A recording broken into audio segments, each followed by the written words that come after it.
And there was some breaking news in the world of football. The University of Michigan had a disappointing season thus far, and so they've made a change. The offensive coordinator, Borges, is no longer in charge of the program that went 7-6. He, of course, in charge of the offense this year. You look at the numbers from Michigan this year versus last year, and the rushing yards per game in the last 3 seasons just have gone down and down and down. The total yards per game have had a slight dip. The points actually were up this year over last year, but still, big news as the offensive coordinator at Michigan is out. For more on this, we bring in Gerry DiNardo, who joins us on the phone now.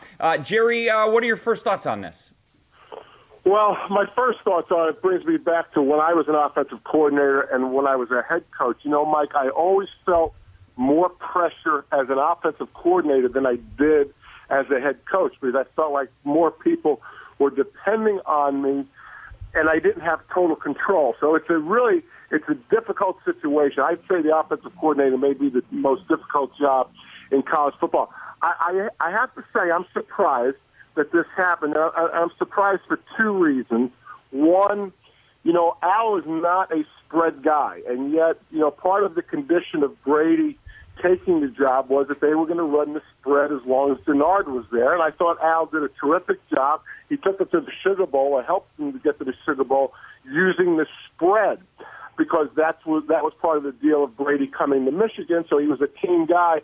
And just recently has he tried to install his own offense. So it may be the 4th year of the program, but it's certainly not the 4th year of the offense. And the other thing that took me back a little bit is, you know, part of the reason Brady was attractive to Michigan was the fact they had success out west at San Diego State. And one of the reasons they had success was Al Borges' offense.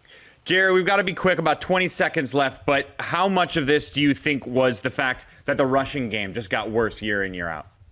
Oh, I don't think you can nitpick it, Mike. I just think that people respond to fans being dissatisfied with offenses, and the easiest thing to do is to fire the offensive coordinator so you can move on. I don't think it has anything to do with run, pass, or anything else. I think it's perception, and this is what the fans wanted, and this is what Michigan gave them. It's Gerry DiNardo joining us on the phone as Michigan is no longer employing Al Borges. Gerry, thanks for the time. You bet, Mike.